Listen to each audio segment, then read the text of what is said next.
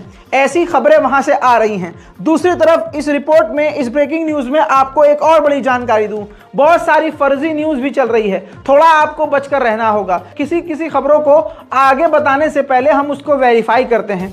इस वजह से हम थोड़ा डिले कर देते हैं कि हाँ कंफर्म होना चाहिए। कभी ऐसा ना हो कि हम बोल दें ये बात और बाद में पलटना पड़ जाए कि नहीं भाई सॉरी गलती हो गई है, हम ऐसा बता रहे थे लेकिन वो ऐसी बात निकली है। ये काम हम नहीं करते दोस्तों। अब फर्जी खबर से अगर आपको दूर रहना ही है तो रजाग्राफी पर भरोसा कीजिए जैसे आपने किया है। हम आपको एक्चुअल में बिल्कुल पुख्ता जानकारी देंगे इंशाअल्लाह। मेरे मुंह से अगर कोई बात निकलेगी, सबूत नहीं भी दिखाऊंगा, तो वही बात आपको कल सुनने को मिलेगी अगले दिन किसी और चैनल पर, किसी और जगह छपा हुआ। इतना हम डिटेल में काम कर रहे हैं। सुनिए बड़ी खबर क्या है। गाजा के अंदर इजराइल की सेना घुसी। जी हां, सबसे बड़ी खबर, टैंक लेकर और कई बिल्डोजर लेकर, लेकिन अल कस्साम ब्रिगेड ने उन पर हमला कर दिया, जमीनी हमला करा।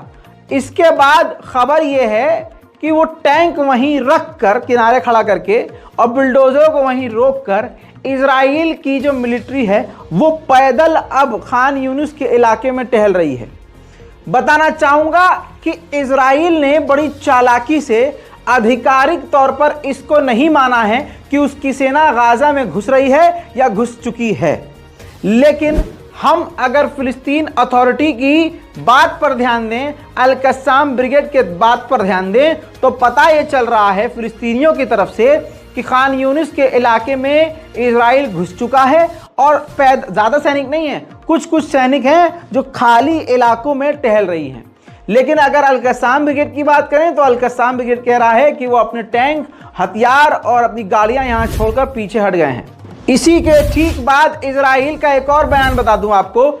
इजराइल की गवर्नमेंट ने साफ तौर से कहा है कि हम गजा के अंदर इसलिए नहीं घुस रहे हैं ताकि क्योंकि दुनिया का हम पर प्रेशर है और हम खुद चाहते हैं कि डिप्लोमेटिक तरीके से बैठकर बातचीत हो जाए, हमारे यहूदी कैदियों को गाजा छोड़ दे।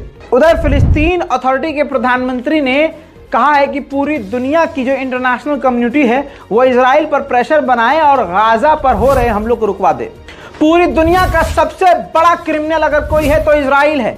लेकिन कमाल की बात यह है कि भारत की सड़ी हुई जो सुअरों की झुंडी है वो पूरी तरह से इजराइल के सपोर्ट में है। अब यूएन का ये स्टेटमेंट फुल स्क्रीन पर लगा रहा हूं ताकि उनके मुंह पर आप लोग थूक सकें जो इजराइल के साथ खड़े हैं।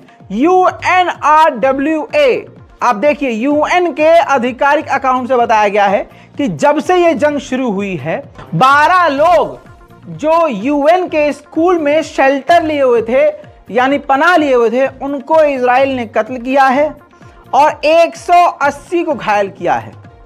इसके अलावा 29 स्टाफ UNRWA यानी ह्यूमन राइट के 29 स्टाफ के लोग भी इजराइल ने खत्म कर दिए हैं।